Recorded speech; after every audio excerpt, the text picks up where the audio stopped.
Hello friends, welcome to my YouTube channel exam tech railway and SSC में आपका स्वागत है। आज के इस वीडियो में मैं लेकर आया हूं जनरल नॉलेज का मॉक टेस्ट, जिसमें 50 क्वेश्चन है जो आने वाले किसी भी प्रतियोगिता परीक्षा के लिए बहुत इंपॉर्टेंट है। खासकर बीपीएससी एग्ज़ाम, बिहार दरोगा मेंस, रेलवे, एनटीपीसी, किसी भी एग्ज़ाम के लिए इंपॉर्टेंट क्वेश्चन इस तरह के मॉक टेस्ट हम रोज़ अपने चैनल पर अपलोड कर रहे हैं, ताकि आपको आने वाले एग्ज़ाम की तैयारी करने में कोई असुविधा ना हो। तो चलिए वीडियो शुरू करते हैं। वीडियो को शुरू करने से पहले मेरे चैनल को सब्सक्राइब करें, लाइक करें और शेयर ज़रूर करें। मेरे वीडियो को शुरू से अंत तक देखें। तो चलिए वीडियो शुरू करते हैं। देखिए, पहला क्वेश्चन है, 1965 ईस्वी में ज्ञानपीठ का प्रथम पुरस्कार जी शंकर कुरूप को उनकी किस कृति के लिए प्रदान किया गया था। देखिए, इसमें दो तरह का क्वेश्चन है। सबसे पहले, ज्ञानपीठ का प्रथम पुरस्कार 1965 ईस्वी में किन्हें मिला था, तो जी शंकर कुरूप को मिला था। 1965 ईस्वी में जी शंकर कुरूप को 1965 ईस्वी में ज्ञानपीठ पुरस्कार मिला था, प्रथम ज्ञानपीठ पुरस्कार। और उनकी किस कृति के लिए प्रदान किया गया था, तो उनकी कृति है ओडाकुज़ाई, मलयालम भाषा। उन्होंने एक पुस्तक लिखी थी जिसका मलयालम भाषा में लिखा हुआ है, और मलयालम भाषा में उनकी पुस्तक का नाम है ओडाकुज़ाई। ओडाकुज़ाई मलयालम भाषा में पुस्तक है। उन्हीं पुस्तक की कृति के लिए इन्हें 1965 ईस्वी में ज्ञानपीठ का प्रथम पुरस्कार मिला था। किन्हें मिला था, जी शंकर कुरूप को। अगला क्वेश्चन है, भारत का विभाजन किस प्लान के द्वारा हुआ, तो माउंटबेटन योजना के द्वारा, माउंटबेटन प्लान के द्वारा भारत का विभाजन हुआ। ये बहुत इंपॉर्टेंट क्वेश्चन है। अगला क्वेश्चन है, भारत में कौन से आंदोलन में महात्मा गांधी ने पहली बार भूख हड़ताल का प्रयोग शस्त्र की तरह किया। किस आंदोलन में महात्मा गांधी ने पहली बार भूख हड़ताल का प्रयोग शस्त्र की तरह किया। अहमदाबाद मिल हड़ताल 1918। अहमदाबाद में एक मिल हड़ताल हुआ था 1918 ईस्वी में। इसमें महात्मा गांधी ने एक आंदोलन शुरू किया था जिसमें महात्मा गांधी ने भूख हड़ताल किया था, और यह भूख हड़ताल एक शस्त्र की तरह प्रयोग किया गया था। अहमदाबाद मिल हड़ताल 1918। ये बहुत ही वेरी इंपॉर्टेंट क्वेश्चन है, हमेशा हर एग्ज़ाम में प्रश्न पूछे जाते हैं। फिर अगला प्रश्न है, दो या अधिक क्षेत्रीय परिषदों की अध्यक्षता कौन करता है, तो इसका आंसर है केंद्रीय गृह मंत्री। सेंट्रल होम मिनिस्ट्री जो है, दो या अधिक क्षेत्रीय परिषदों की अध्यक्षता करता है। अगला प्रश्न है, भारत में सर्वप्रथम सौर तालाब का विकास किस स्थान पर किया गया था, तो कच्छ में किया गया था। गुजरात के कच्छ इलाके में सबसे पहले सौर तालाब का विकास किया गया। अगला प्रश्न है, शीतकाल की तुलना में ग्रीष्मकाल में अधिक मछलियां मरने का क्या कारण है, तो शीतकाल यानी कि सर्दी या ठंड के मौसम से ज़्यादा गर्मी के मौसम में मछली नदी के अंदर मर जाती है। तो क्यों मरती है, तो ठंडा या सर्दी के मौसम में ऑक्सीजन की कमी नहीं होती है, लेकिन वही ग्रीष्मकाल में ऑक्सीजन की भारी मात्रा में कमी हो जाती है, इसी कारण मछलियाँ मर जाती है। तो इसका आंसर है ऑक्सीजन के अपक्षयन या कमी के कारण। अगला प्रश्न है, परम शून्य ताप पर अनुगति का क्या होता है, तो परम शून्य ताप पर कोई भी जब ताप को शून्य कर देते, परम शून्य कर देते हैं, तो अनुगति पानी के अंदर या कोई भी चीज़ के अंदर जो अणु उसका आइटम रहता है, तो उसका गति क्या होता है, तो उसका गति समाप्त हो जाता है, गति उसका खत्म हो जाता है। यानी कि कोई बर्तन में अगर हम कुछ पानी लेते हैं, जल लेते हैं और उसको गर्म करते हैं, तो उसका तापमान अगर बढ़ाते हैं तो उसमें बूंद बूंद की तरह खौलने लगता है, उसके अणु में गति होने लगता है। और वही तापमान को अगर हम कम कर देते, परम शून्य कर देते या बंद कर देते, तो खौलना बंद होता है, यानी कि उसका अणु जो है गति करना बंद कर देता है। तो इसका आंसर है अणु की गति समाप्त हो जाती है। अगला प्रश्न है, दादा साहेब फाल्के पुरस्कार 2003 किसे प्रदान किया गया, तो मृणाल सेन। 2003 ईस्वी में मृणाल सेन को दादा साहेब फाल्के पुरस्कार प्रदान किया गया था।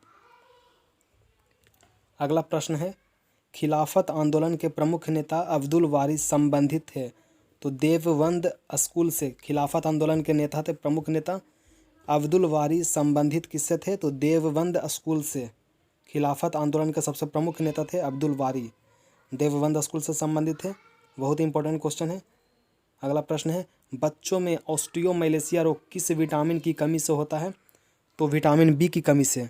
मरासमस बीमारी विटामिन डी की कमी से होती है। ऑस्टियोमैलेसिया यानी कि हड्डी का रोग होता है, जिसे हड्डी ऑस्टियोमैलेसिया कहते हैं, यह बच्चों में होता है अक्सर, और विटामिन डी की कमी से होता है।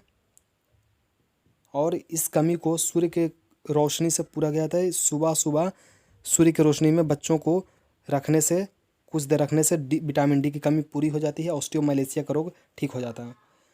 अगला प्रश्न है, बहुत अधिक ऊंचाई पर मनुष्य की लाल रुधिर कणिकाएं में क्या परिवर्तन होता है? यानी कि बहुत ऊंचाई पर जाने पर मनुष्य का जो आरबीसी होता है उसकी कणिकाओं में क्या परिवर्तन होता है? तो जब मनुष्य अधिक ऊंचाई पर जाता है तो उसकी आरबीसी की कणिकाएं की संख्या बढ़ जाती है, और जब नीचे आएगा ऊंचाई कम होगा तो आरबीसी की संख्या कम जाएगी। ऊंचाई पर जाने पर आरबीसी की संख्या बढ़ जाती है। अगला प्रश्न है, कोणीय त्वरण का एसआई मात्रक क्या होता है? तो कोणीय त्वरण का एसआई मात्रक रेडियन पर सेकंड होता है। अगला प्रश्न है, हवाई जहाज के ब्लैक बॉक्स का रंग कैसा होता है? तो नारंगी। ये बहुत इंपॉर्टेंट प्रश्न है, हमेशा बिहार पुलिस के एग्जाम में भी पूछा गया, हवाई जहाज के ब्लैक बॉक्स का रंग कैसा होता है? नारंगी रंग। यदि भारतीय मानक समय के पूर्वाह्न 10 बजे हैं तो 90 डिग्री पूर्वी देशांतर पर शिलांग का समय क्या होगा? तो 10:38 सुबह में 10:38 होगा। यानी कि भारतीय मानक समय GMT टाइम्स अगर सुबह का 10 बजा है तो 90 डिग्री पूर्वी देशांतर पर शिलांग का टाइम, उसमें शिलांग में क्या समय होगा? तो 10:38। अगला प्रश्न है, सर्वप्रथम किस विद्वान ने पृथ्वी को मापा था? तो सबसे पहले पृथ्वी को मापा था थेल्स ने। सबसे पहले थेल्स ने पृथ्वी को मापा था। अगला प्रश्न है, प्लैंकटन का विकास कहाँ सर्वाधिक होता है? तो प्लैंकटन का विकास ठंडा और गर्म जलधारा के मिलन स्थल, जहाँ पर ठंडा जलधारा और गर्म जलधारा जहाँ पर मिलता है उसी जगह पे प्लैंकटन का विकास होता है। सबसे ज़्यादा विकास प्लैंकटन का ठंडा और गर्म जलधाराओं के मिलन स्थान पर ही होता है। अगला प्रश्न है, राज्यपाल की नियुक्ति संबंधित संविधान के कौन से अनुच्छेद द्वारा की गई? तो अनुच्छेद 155 के द्वारा राज्यपाल की नियुक्ति की गई है। अनुच्छेद 155 के द्वारा राज्यपाल की नियुक्ति का प्रावधान है संविधान के अनुच्छेद 155 में। अगला प्रश्न है, किस दल ने सर्वप्रथम भारत का संविधान बनाने के लिए संविधान सभा का रचना करने का विचार किया? तो स्वराज दल ने भारत के संविधान बनाने के लिए संविधान सभा की रचना करने का विचार किया था। जब भारत में संविधान बनने की बात आई तो संविधान बनाने के लिए संविधान सभा होना चाहिए, ऐसा विचार सबसे पहले स्वराज दल ने प्रस्तुत किया।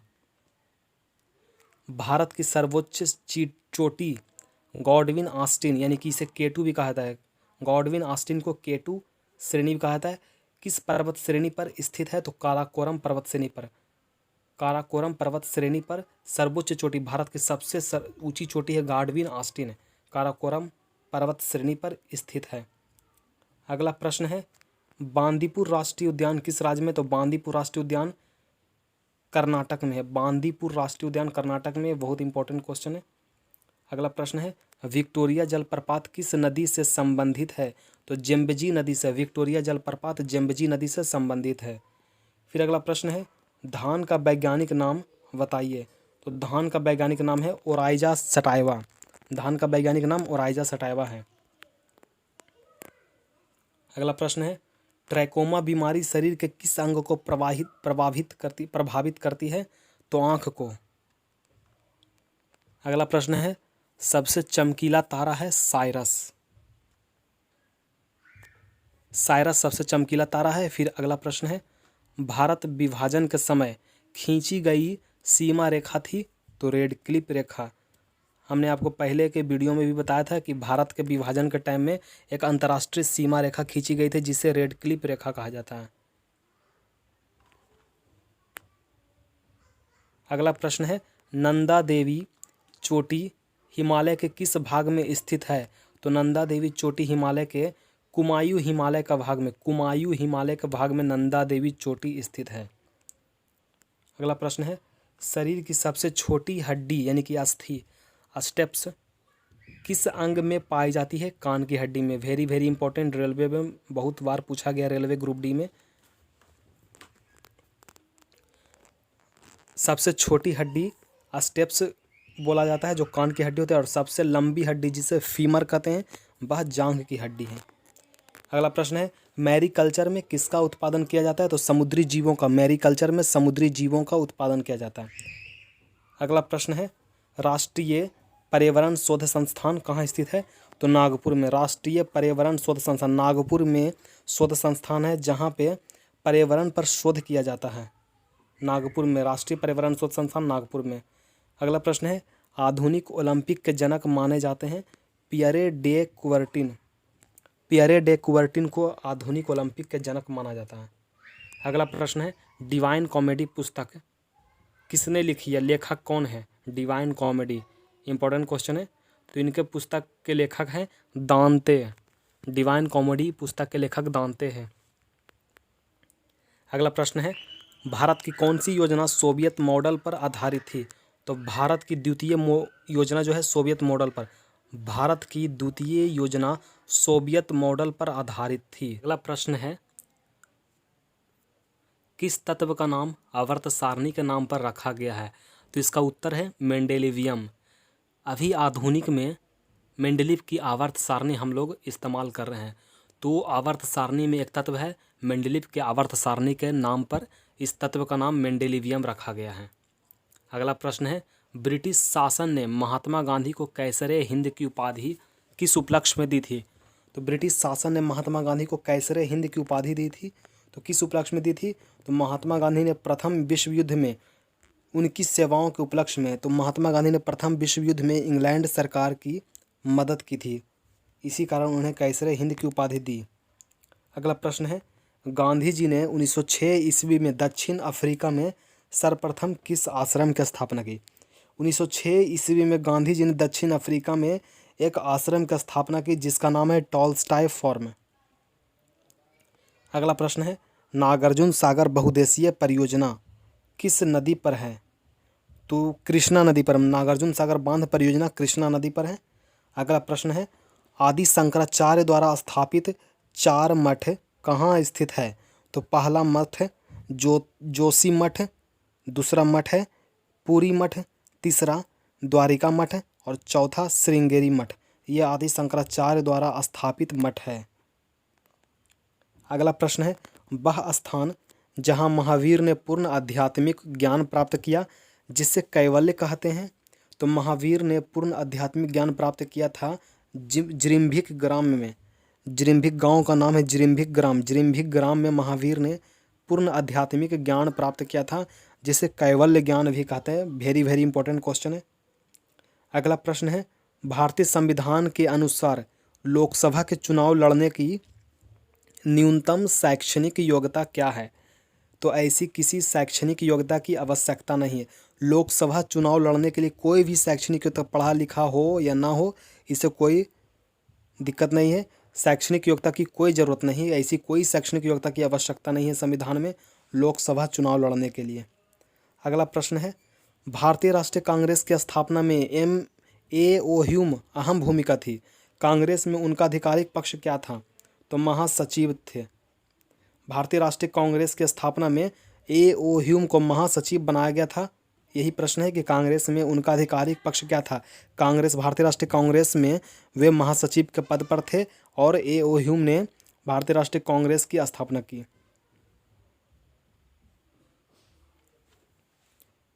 अगला प्रश्न है, भारतीय संविधान के किस संशोधन द्वारा राजाओं की उपाधियों, विशेष अधिकारों तथा प्रिवी पर्स को समाप्त किया गया?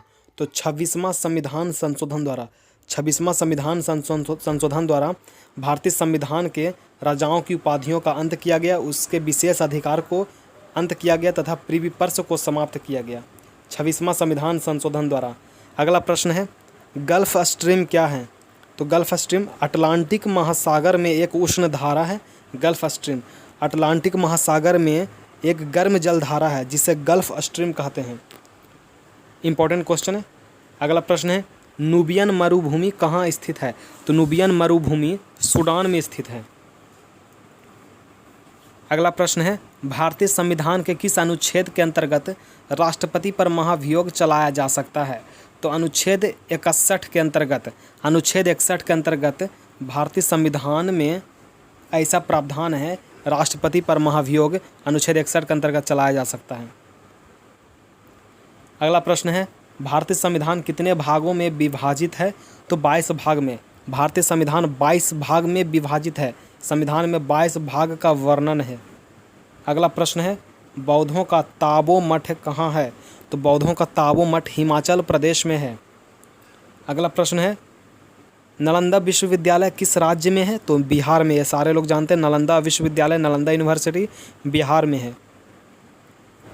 अगला प्रश्न है, एकमात्र वह भारतीय कौन है जिन्हें संयुक्त राष्ट्र संघ की महासभा का अध्यक्ष निर्वाचित किया गया था? भारतीय मीन्स भारत का रहने वाली कौन है जिसे संयुक्त राष्ट्र संघ की महासभा का अध्यक्ष नियुक्त किया गया था, निर्वाचित किया गया था?